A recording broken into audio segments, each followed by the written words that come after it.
want to redo that. I don't remember where to start. We could time travel.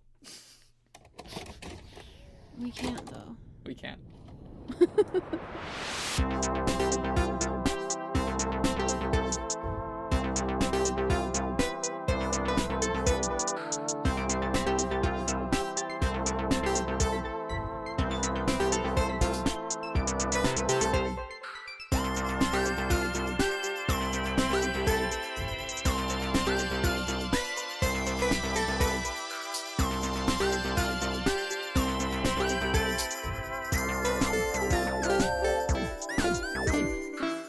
This Should Be a Game, podcast about adaptive media and filtering 90% of your life experiences through tabletop role-playing games. This is a new type of episode we're trying called the Mechanical Mailbag, where we are extending the conversation past ourselves, past our guests, into our listeners, inviting you to talk about, just in small form, what kind of stuff you would do to turn the movies that we cover into TTRPGs. It's called the Mechanical Mailbag. Did I say that? Did I say it twice? It's called the Mechanical Mailbag. In case anyone was wondering what it's called the Mechanical Mailbag. We're looping. I'm Satah. You can find me on Bluesky at potatoships.gaygothvibes.online. You can find my work generally at gaygothvibes.online. And I'm Jess. You can find me on Bluesky as Jess at jessfrom.online. You can find my website, jessfrom.online, or find my games anywhere you can find Jumpgate games, like on itch.io. We put out a call on Bluesky saying, hey, our next episodes, our next double feature is Lupin time. We're going to be doing Looper and Happy Death Day. Today we are going to cover the mechanics and game ideas that people sent in about Looper. I think we'll probably just hop right into it. And I will say as a disclaimer, we're a little far out from the recording days of the actual episodes. I have an absolutely bullshit memory. So if we accidentally recreate that game exactly somehow from first principles during this, well, first of all, it's a proof that we're brilliant and that is the objectively correct game to make, which of course is the point that we're trying to make with this show. And it's a time loop. It's thematic. We're doing it on purpose. Exactly. Yes. So our first Looper entry is from Coffee Johnson. Hi, Coffee. And Coffee said, the younger and older versions of the same character share harm. To elaborate, each character would have fictionalized narrative harm. As an example, 2 minor harms, 2 major harms, and 1 mortal harm. However, any major harm inflicted on the younger character would result in minor harm for the older character. Given that the older character would likely have greater ability than their younger version, superior stats, more moves to use in a scene, a greater number of resources to deploy against the younger character, successful attacks on the younger character would impede future successes against them.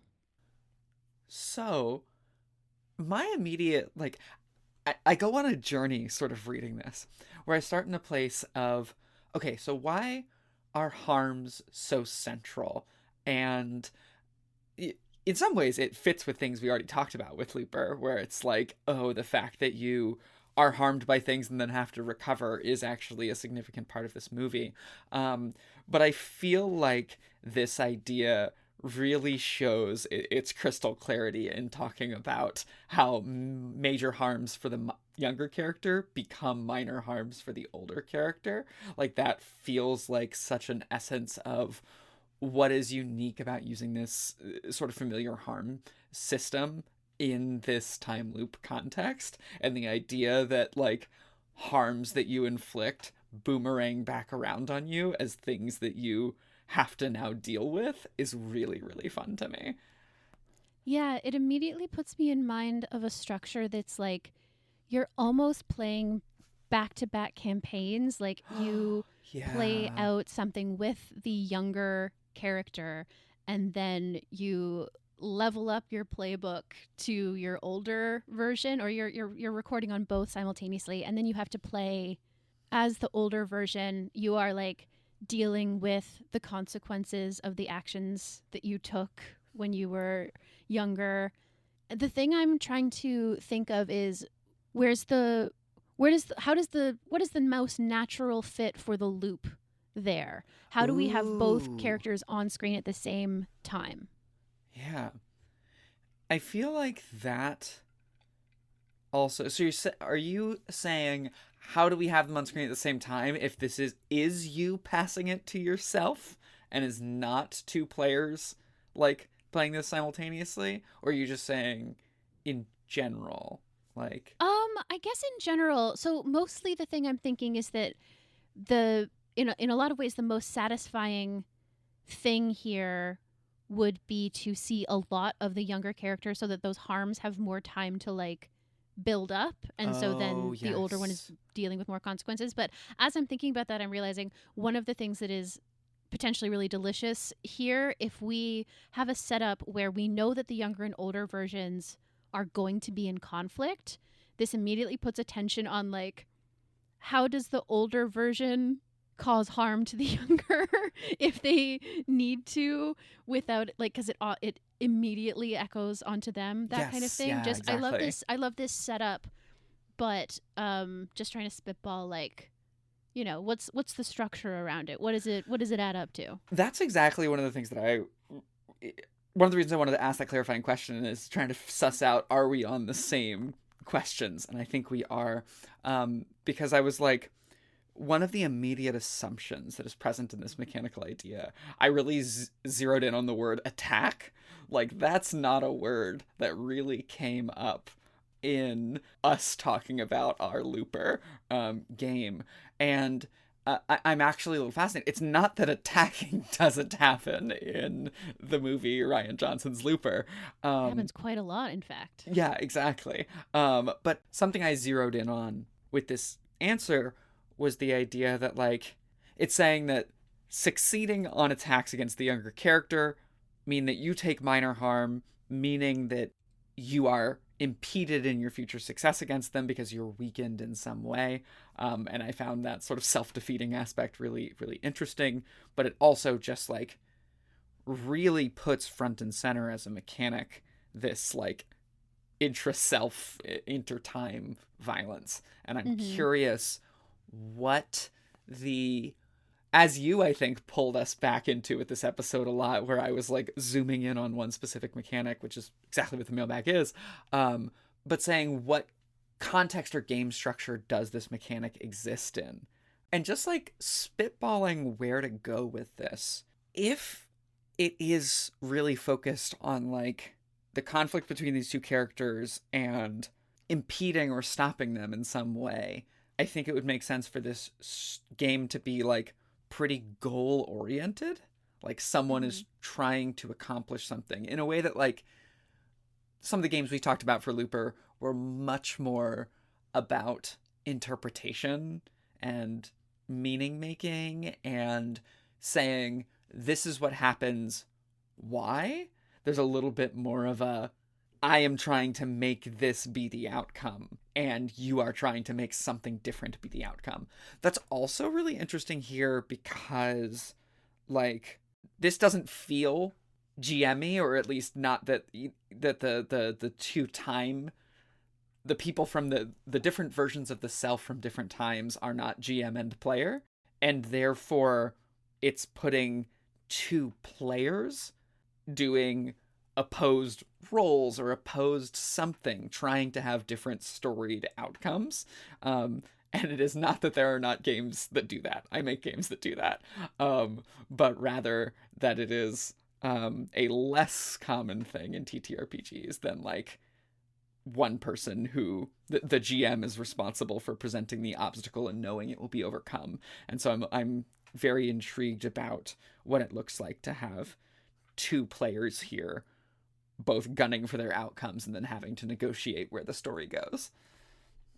Yeah, I think it would make a really great duet game where 100%. you're trying to accomplish something. I do think that there is room for it being GME. I think especially if you go the route of having more than one version of the younger self, and Oh, the GM is playing the oldest, basically. And then that's there's sort of fun. this like weird thing where it's like this group combat where everybody is holding back a little bit. This would, you would need a reason No, I was going to say you would need a reason for the younger ones not to just kill the older ones, but you actually don't need that because it's just like in this setup, essentially the GM is playing a final boss that Yeah. is just like you're trying to defeat, but they are just so much stronger than you.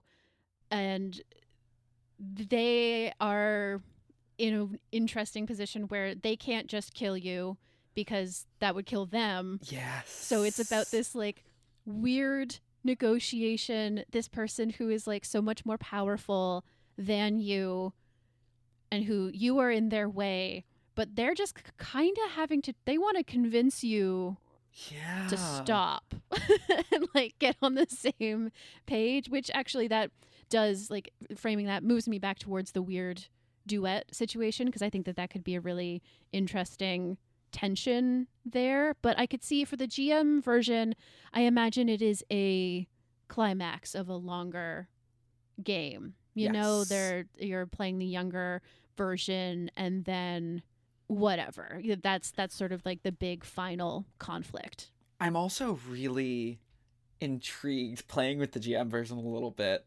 Um, the way that that creates a game with a sense of attrition against the Mm. GM, because, like it notes in this idea, the more harm the GM in this case inflicts upon the players, the Yeah. weaker the GM's position as the game Yeah. goes on. The things that they're rolling or whatever are less likely to succeed. And it puts me in mind, I wish I could pull a game off the top of my head. We'll see if there's one that happens for you, but like there are some games that do a little more to mechanize the GM's resources, where Mm-hmm. like if the GM has to have a token or something to make a certain action on the story. They can't just Triangle agency. yes, there we go. Chaos, yeah. Yeah, yes, exactly. And so the idea of that sort of setup, but it's this really long-term attrition where as the GM is inflicting things on players, they are weakening their ability to act, and all the players have to do is like outlast the GM. Like the more you try to stop me, the less you can stop me until we win. Yeah, it definitely encourages a sort of I'm a little birthday boy behavior from players. Like there's a little bit of a like you want to hit me, you want to hit me. No you don't. Come on. Come on. Come on, you know. And Oh, that's so fun. I think that that's great.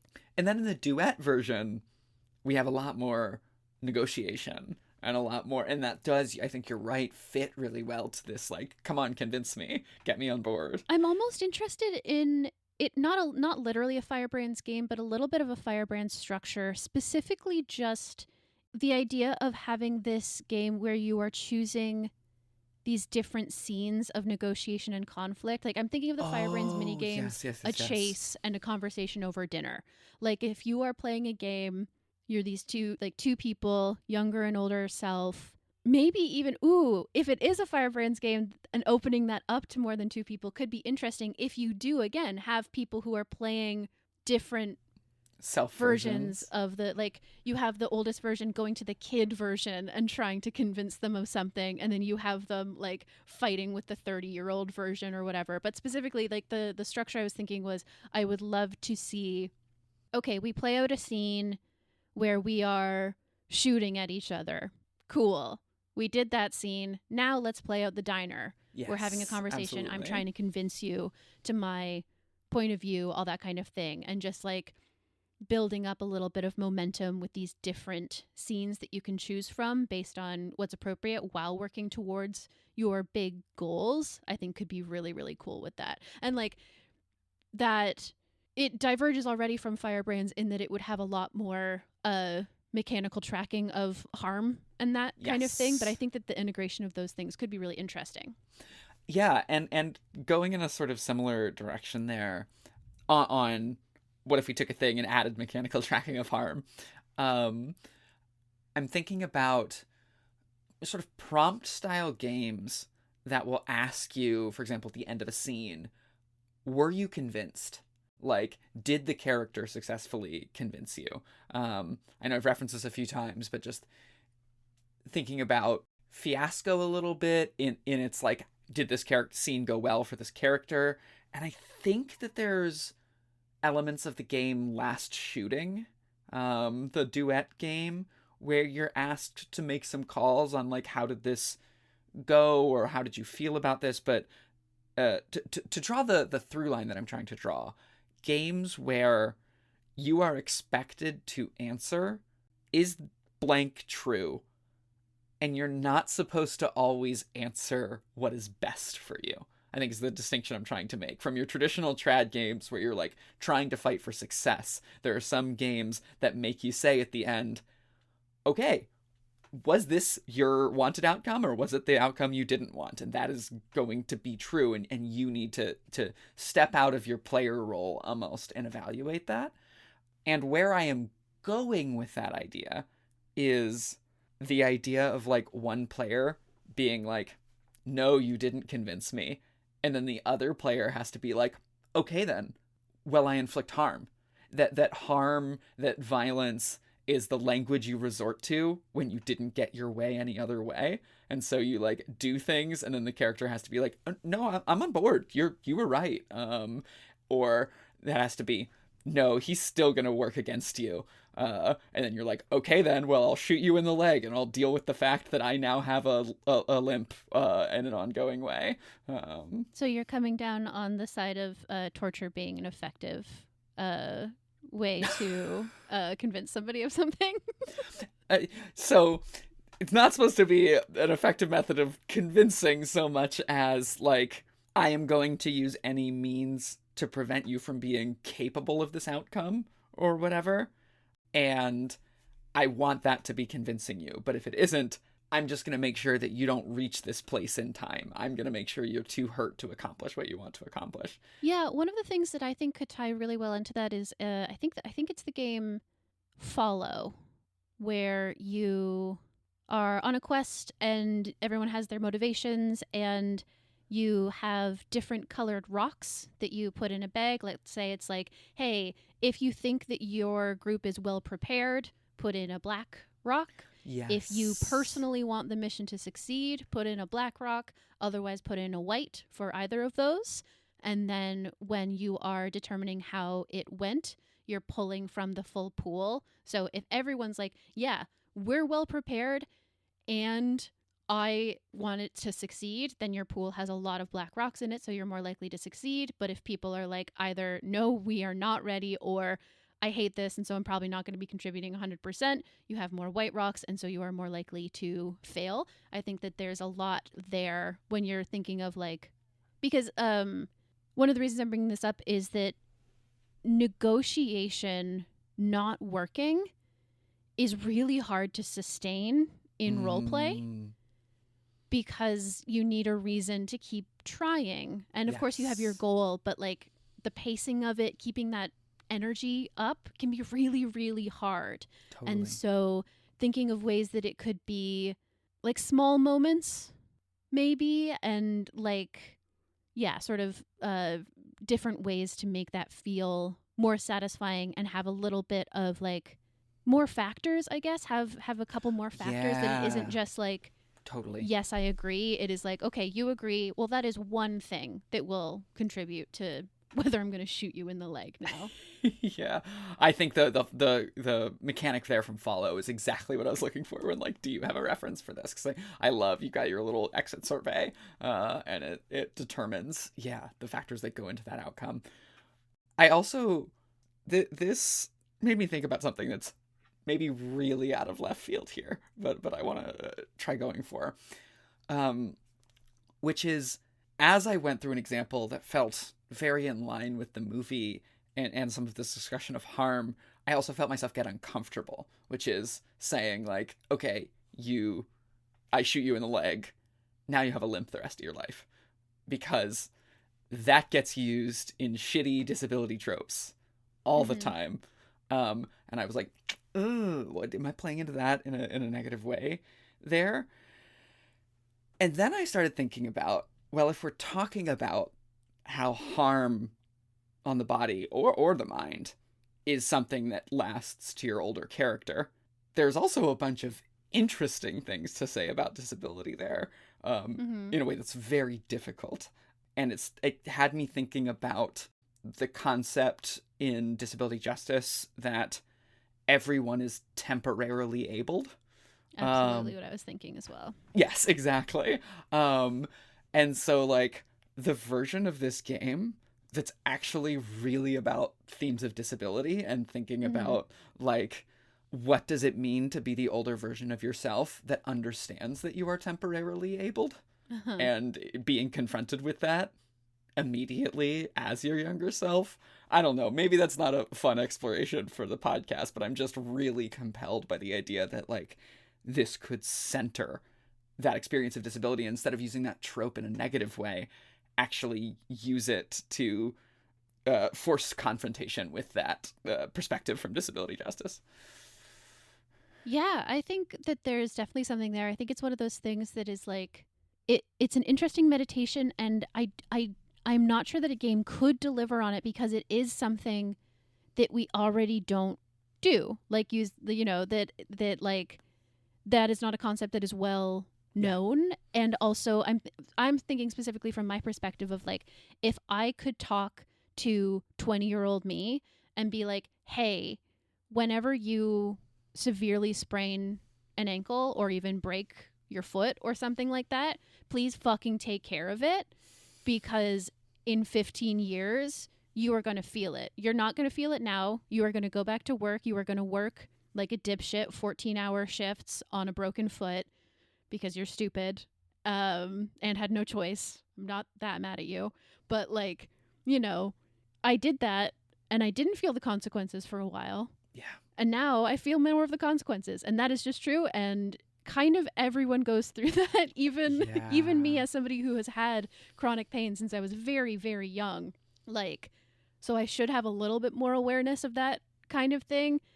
You still can't convince young people that time exists. You know what I mean? And so, like, there are certain ways where I think that is a game. The game you're talking about is one that is an interesting exploration that wouldn't necessarily be able to pierce the veil of the thing that it's shining the spotlight at. That was pierce, veil, spotlight. That was too many different metaphors for what it's doing. But I think that's the case. And I also think that a lot of cool feelings TTRPGs are doing that, and that doesn't mean they shouldn't exist. You know what I mean?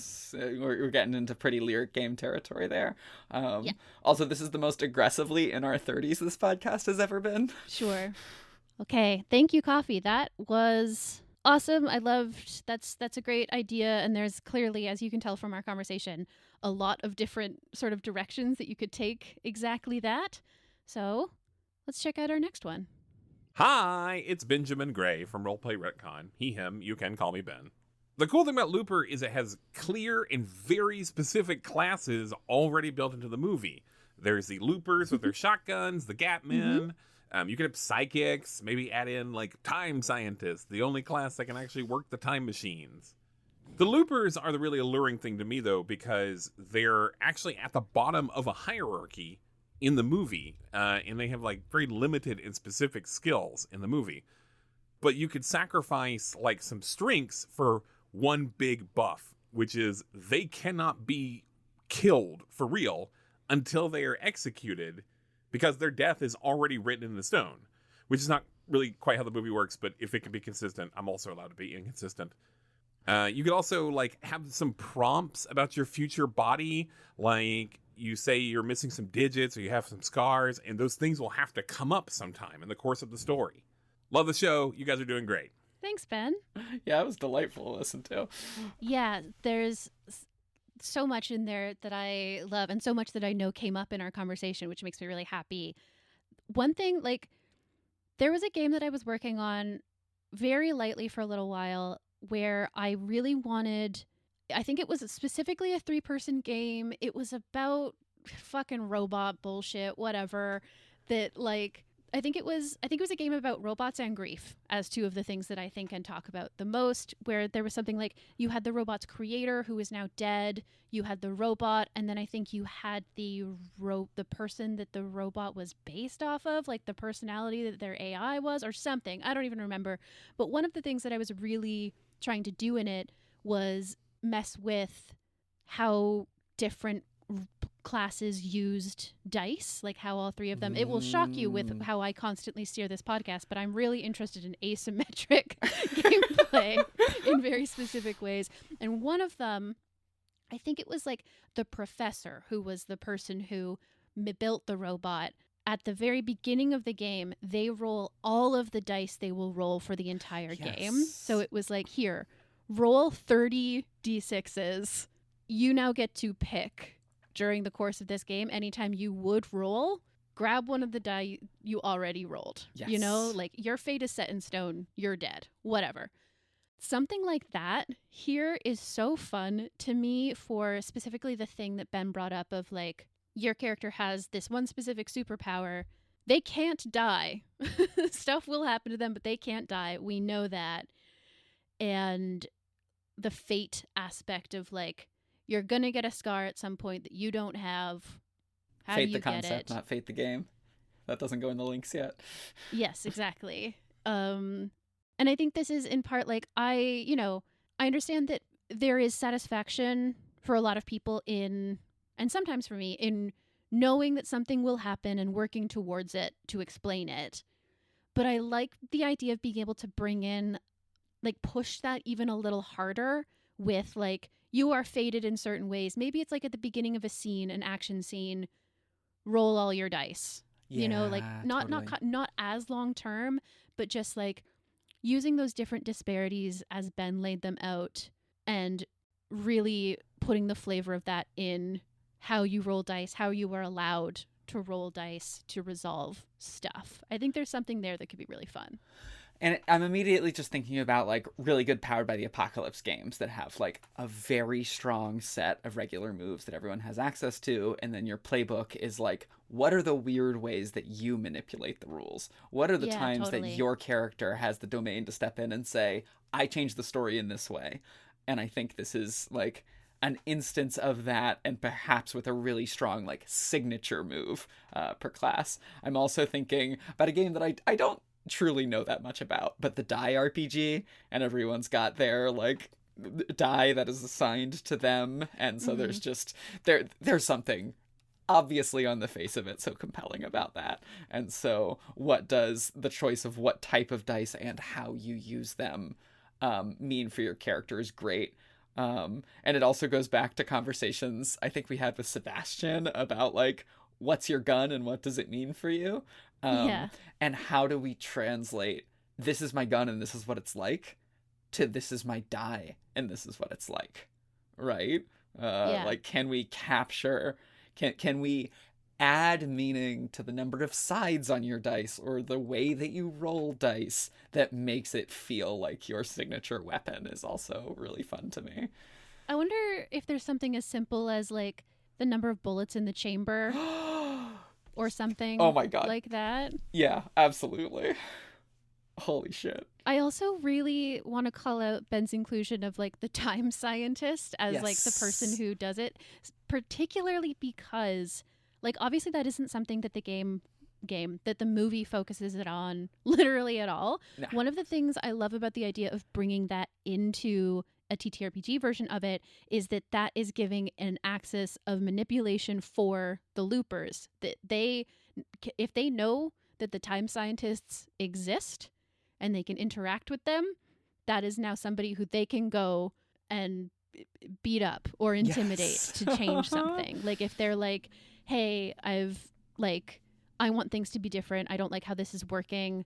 You need to send me somewhere else, or you need to stop sending people to me, or whatever. Adding another little like lever for them to pull, I think is very powerful and would be really fun.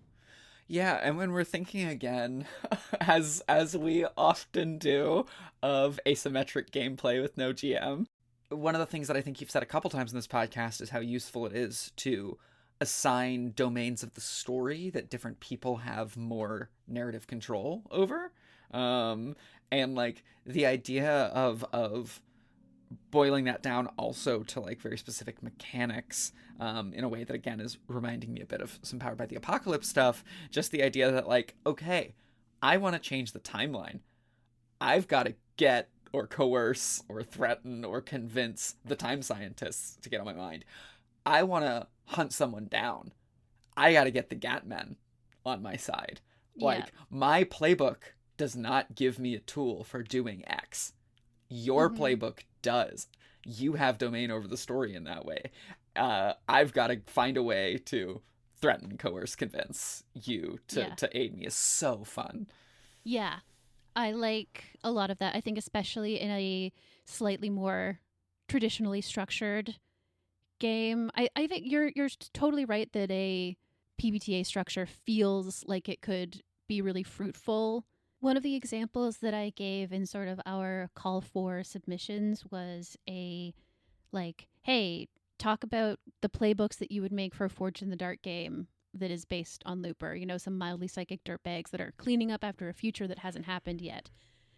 And that feels like it would play really nicely in this. And one of the things I actually love about that is that a lot of Forged in the Dark games, like, dice pool shit, right? So it's playing in the same thing there, where you can have classes like be able to manipulate different aspects of the dice pool or of position and effect based on like where they are in the timeline and that kind of thing. I think there are a lot of little things in there that are really well set up to be pulled on in different complicated, fun ways. I am immediately, when you start talking Blades in the Dark, position and effect, so charmed by the, like, trade-offs that introduces, where, like, you know, up your position by 1 to up your effect by 2. Because relationships to risk, I feel, are actually really big in Looper. Like, what do different characters have on the line? Yeah. And so the idea of, like, some people can make a bigger impact if they take more risk, or even if we go a little more multi-dimensional than Blades in the Dark does, or sort of go a little more off the Fortune in the Dark playbook, we can start talking about where does the risk happen. And so instead of just position and effect, you've got, like, who is being put in this position, or who are you diverting this harm onto. And in the movies, this is a lot of women who don't get voices, but, like, the idea that different classes can shove their harm onto someone else, or can't shove their harm onto someone else, is really interesting to me.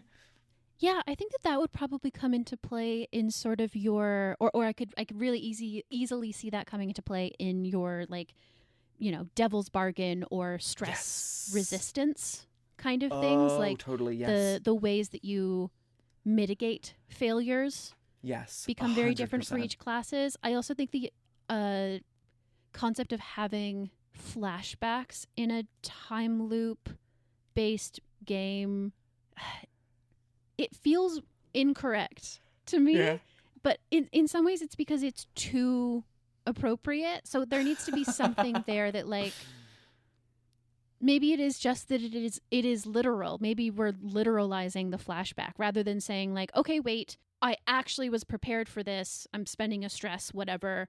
Here's how I prepared for it.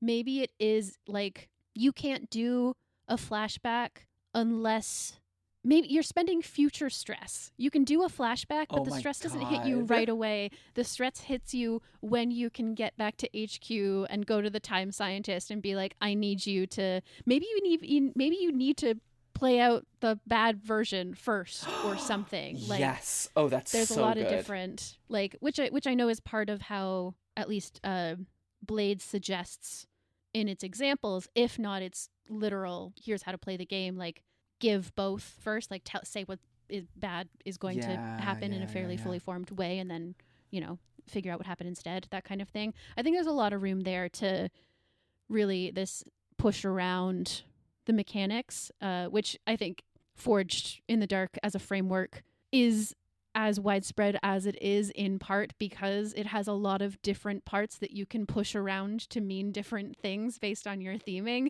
which is an enormous credit to it, in my opinion. 100%.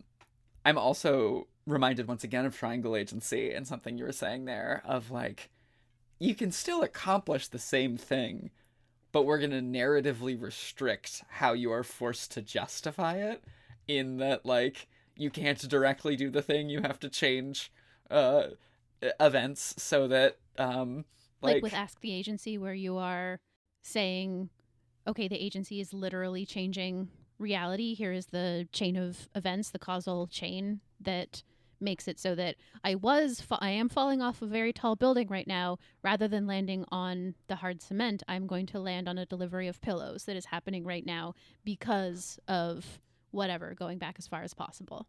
Yes, exactly. And so then taking your sort of Forged in the Dark flashbacks and saying, okay, you can do that, but it's not because you prepared. It's because you played out the other timeline and then this one happened instead. So do that. Play it out. Tell me what that looked like. That's the only way you can do flashbacks. Is like, it feels like that restriction just coming in a slightly different way and order. Yeah, I like that. Our next submission is from friend and guest of the show, Dora. Unless there's another Dora, which I think can't possibly be true. If there's another Dora D. Rogers, I will be incredibly impressed. Hi, it's Dora. So the best part of Looper is the bit where his friend gets captured. His friend's younger self is captured and then mutilated to affect the older self. Horrible scene. Totally fascinating. It actually reminds me of something from, and I'm sorry for a very millennial reference, Invader Zim, the 90s cartoon. I didn't even watch it, but this happens in an episode, a little less gruesomely. So here's my pitch. The whole table goes around and makes a character, makes a fully fleshed out character with friends, allies, abilities. Like, you could probably be flexible about the kind of system. It's probably something custom. We might want it to be somewhat reminiscent of Fate. I feel like Fate is very good about suggesting details about somebody. Yeah, we do have to link it. Because you have the aspect system that allows you to name their traits very directly. But anyway, you create a character with both a history and a set of abilities, and it's something really cool, somebody who could make a big difference in the world. And then you talk about what their arc is, what their hero's journey is, what their career is. And then as a table, you go around and turn by turn, you change one event in that character's backstory and say what part of them it takes away. And then you feel bad.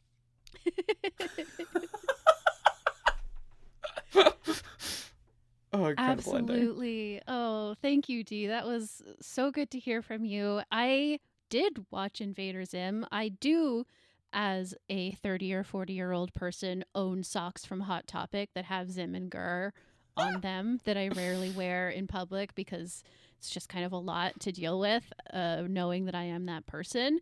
I don't remember that happening in an Invader Zim episode. Am I going to rewatch Invader Zim in 2026? Possibly. I possibly am.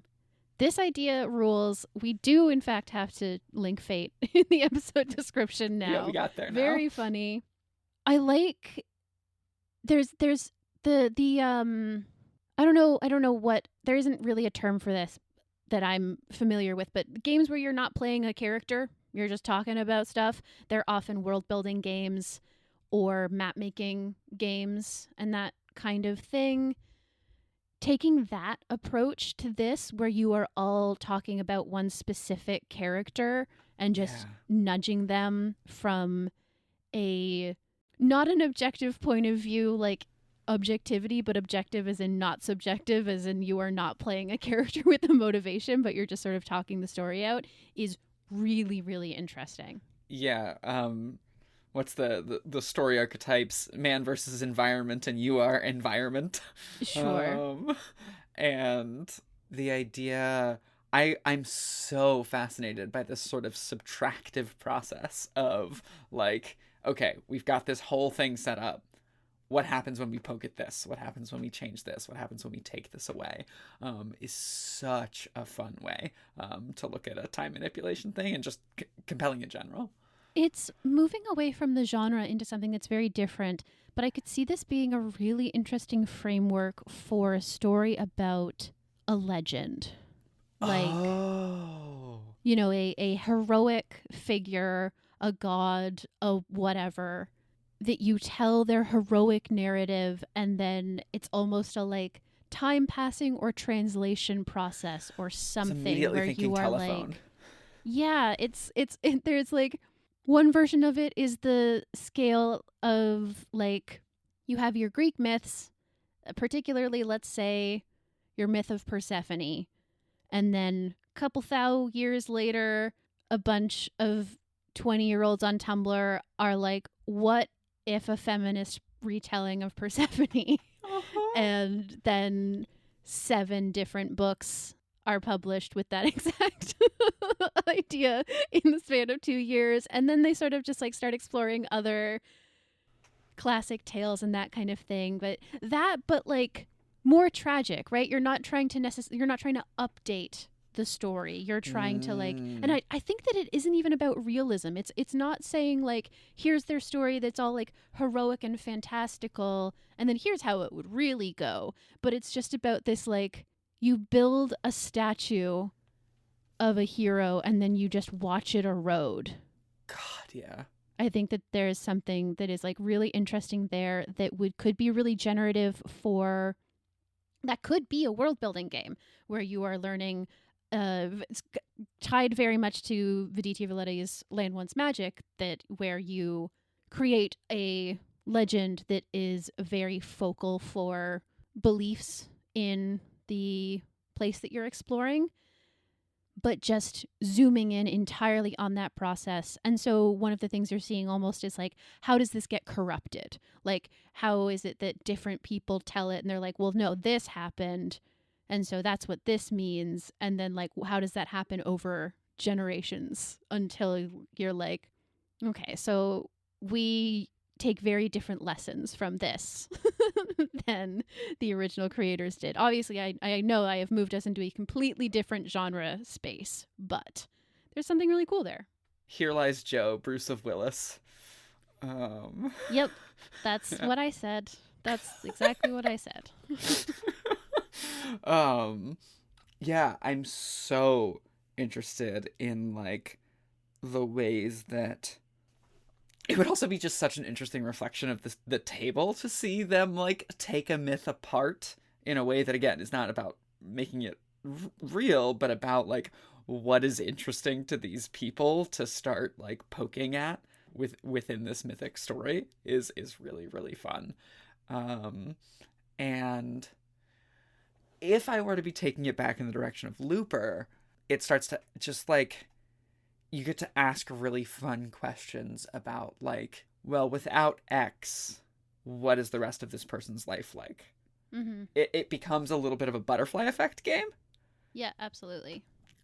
Which I think is, I'm almost shocked. Surely, if I searched itch.io enough, I would find that. But the idea, like, the fact that I have not stumbled over a world building game, get in the comments here. Tell us the one that I don't know about. Like, you build a world and then you change an early world building decision and then you play the game again and you see how the world turns out different. Like, come on, that's so sick. Yeah, I think that you could ground it thematically in, again, time travel scientists, where you're literally like watching different versions of it play out, or even watching simulations and that kind of thing. One of the things that I'm really drawn to about this is that it asks a very specific mindset of you, which is you need to hold on to things with a pretty loose grip in this game, and you need to really be open to the idea that things can change, and like the conversation needs to really have room and support people going, wait, I don't think they would make that choice because remember, they only made that choice because of this, or even if, or at least to say, I think that they made that choice because they had this experience. So what does it look like now that we know that they haven't had that experience? Like, it is a very interesting conversational mode to be in that is not goal oriented. Unlike, I think, literally every other version essentially of a game that we've talked about in this. Yeah. The goal is to have the conversation, to play it, and Yes. not to like get to a specific point, which I think is really fun. And I think that this could be a really interesting game that has like pretty short form play. You know, you're having like a few 5-minute rounds, you're playing for a couple hours, whatever. And of course, incredibly in character 4D specifically to essentially say, what if you created a character with a life path, and then what if you did it several times? Yeah. Because she is always looking for a chance to reference the lost tech of the what show is it? The superhero, the Smallville. She's always looking for a chance to reference that Smallville tech, as she should. People need to know. Yeah. Listen to the episode that she was on if you want to hear us talk about the lost Smallville character creation tech. Yeah, and I just want to really highlight how much I love the sort of like what makes a person who they are question that you have to end up asking a lot in this idea. Like, we have all developed a conception of this character at this table, and we begin to make assumptions about that character. What are actually the character's experiences that are grounding those assumptions, and have they changed, is such a fun thing to press players on. I love that.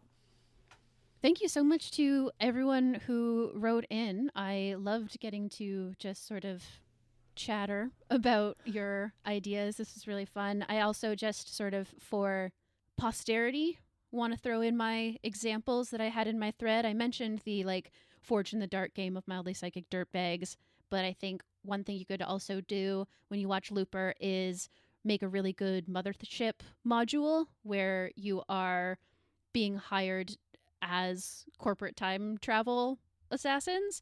This would be particularly fascinating in combination with what Ben said of like, you can't die, because like mothership is pretty high lethality, obviously. So there's actually something interesting about there where if you introduced a corporation that is like, hey, you work for us, good news, you can't die, but we will ask certain things of you, I think that could actually be a really interesting pressure point in the right mothership campaign with the right people. And that could be really fun. And I think it would be fun to write the aesthetics of this movie are already very mothership to me, except not high sci-fi, just the grit and the like low life sci-fi of it feels very tied to that to me. And also the idea of like in Mothership, death is the only escape. Characters rarely become less stressed. Like, you can a little bit, but not very much. Death is how you get out of the endless hell.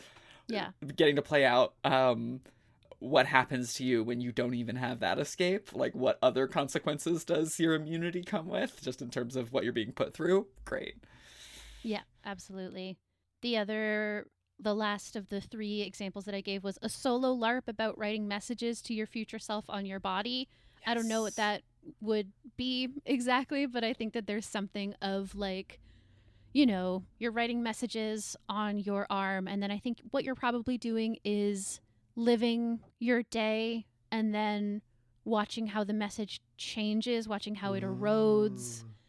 That means something. You're keeping track of it. You are like seeing how you can communicate with your future self. What's the game you played on Folio where you write on yourself? Live, Love, Die, Remember. Yes, absolutely. Which Dee was on. Yes. Yeah. Which in Live, Love, Die, Remember, you are writing on yourself specifically too. You are playing a mech who is in love with their pilot. You are in the final moment before you either die. You have to like make a big choice. You're in a battle. At the end of the game, you're going to either like die or escape together, or you're going to sacrifice yourself for the pilot. And you are playing out a series of memories with the pilot where you're like falling in love and all that kind of stuff. And after every memory, you draw a little symbol on your arm. You mark your chassis to say like, here was a thing that happened and changed me. It's very beautiful. I love that game. And just like, it's something that I don't play with a lot necessarily because I think that it needs a lot of safety around it. But that is what is so compelling to me about writing on your body as part of gameplay. It is so visceral and you just like feel it. And especially with something like what I'm theoretically proposing, where you write a message on your body and then at the end of the day check what it is. You are living with it all day. Yes. Like, it is there. It is this constant thing. When I was a teenager and very obsessed with the concept of lucid dreaming, I wrote your like, are you dreaming on my wrist so that I would look at it and train myself that every time I looked at my wrist, I would ask myself if I'm dreaming, because the theory is, and this did work once or twice, but not super effectively for me, then in your dream, if you ever look at your wrist, you'll automatically think, am I dreaming? You'll realize you're dreaming, and then you can lucid dream. But just sitting with something that is on your body is so visceral and cool, and I think could be really powerful. There's also something that is a little more divorced from it, where you maybe write a message and then you like tape it on the outside of your house, and then in a month you check back and you're like, what did the elements do to this? What if this was my body? Like, what is this communicating to me? You know, there's stuff there for where you could go with that. And I'm really intrigued also about, like, this gets even more intense in certain ways, but like the idea of the writing on your body being communication with a future self really suggests the idea of giving advice to yourself.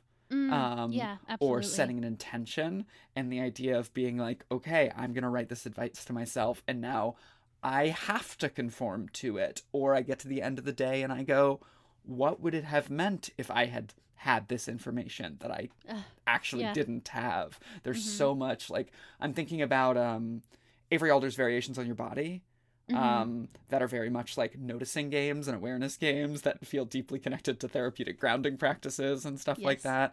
And so the idea that there's so much self-exploration that could be done in, I am writing something serious and meaningful to myself, and then either listening to it or not listening to it, and then having to reflect on it later.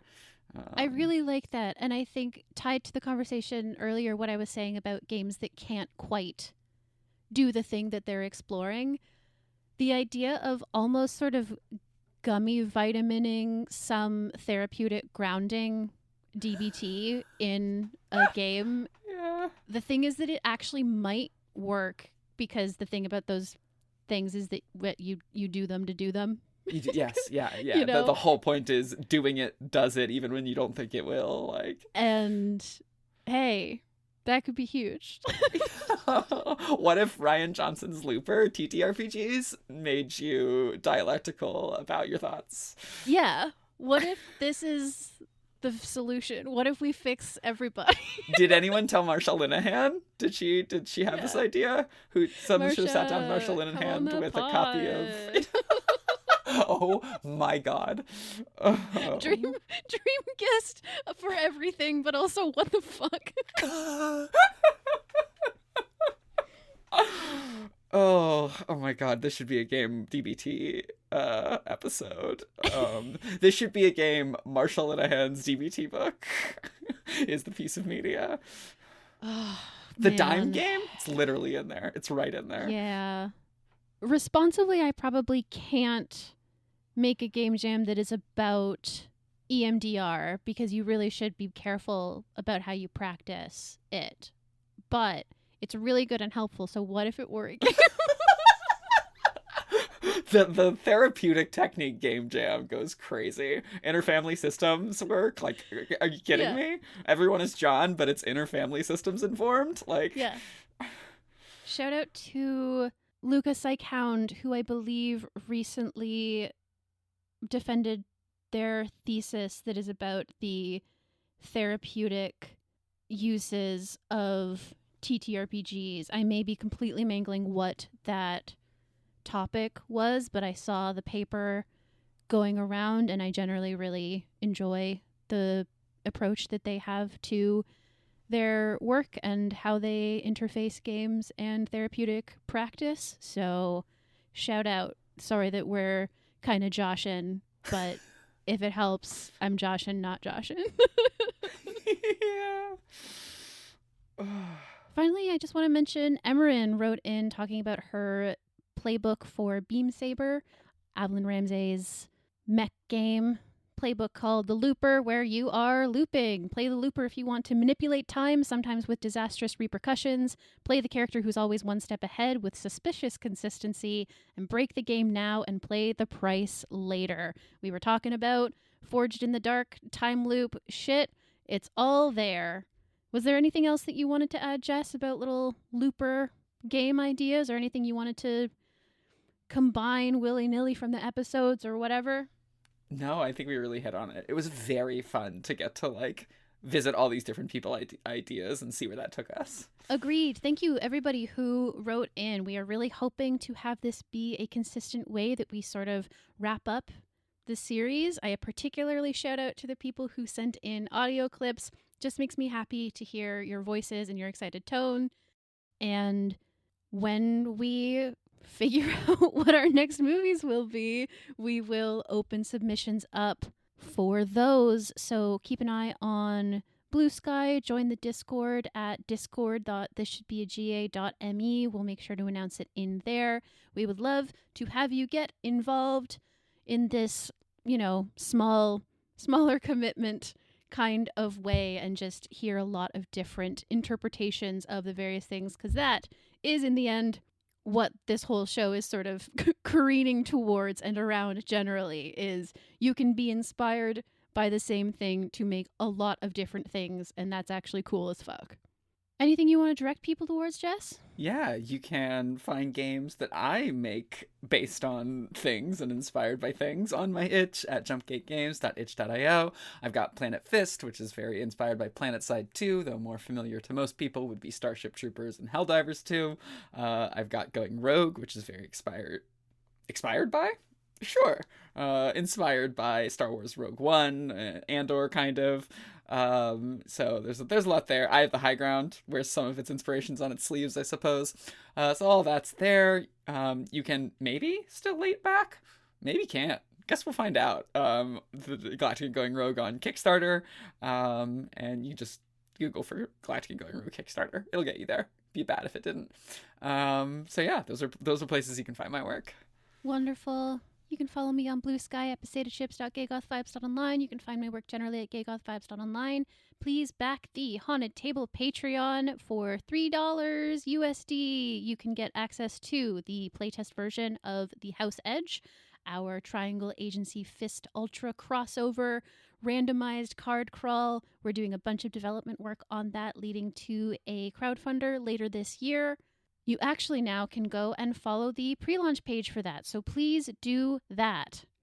There's also a bunch of other cool stuff on the Haunted Table Patreon that you get for, even as a free member, design blogs, particularly from Caleb, who is brilliant and will be the voice that you hear in the next episode, our first episode of Happy Death Day, which will be after this one. I'm sorting out the time loop of how episodes work in my mind, and I'm good at it, and it's not a problem. Everything is so straightforward to me.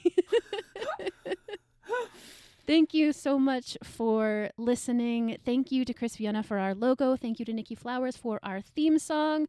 Join the Discord, follow us on Bluesky, chat with us, do whatever, have fun, hooray, the world is yours. Back us on Patreon, support us on Patreon. You can vote for movies that we'll do. We'll have one of those up now, or you just missed one. Those are the options. Yeah, and then there'll be another one in the future, and we're looping. It keeps happening. Thank you so much for listening. This has been This Should Be a Game, a podcast about the moment where you say, this should be a game. This should be a game.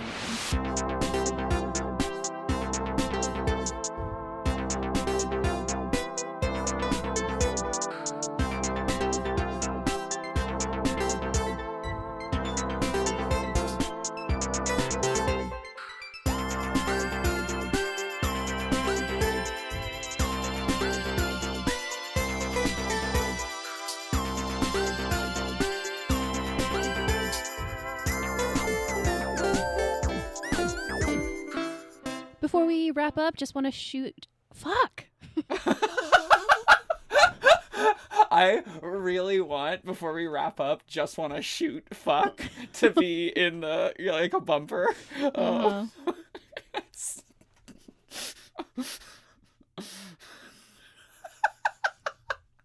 That's that's a line from the fucking Kid Blue. I just want to shoot that shoots. Fuck.